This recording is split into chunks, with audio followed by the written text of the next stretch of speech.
সকলকেই অনুরোধ করা হবে যাতে শান্তি শৃঙ্খলা বজায় রেখে যেভাবে কাজ করছিলেন সেভাবেই কাজ করুক।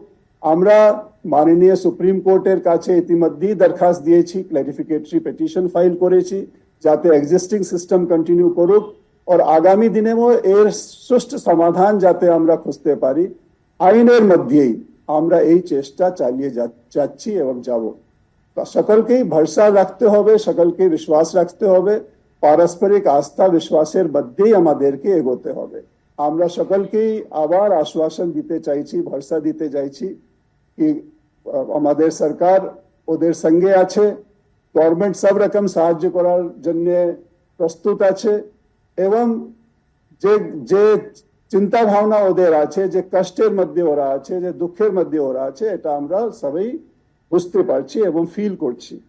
আমরাও মনে করি সবারই ফ্যামিলি আছে, কেউ জমির জন্য হতে পারে লোন নিয়েছে, কারো চিলড্রেন্স এডুকেশন ইস্যু আছে।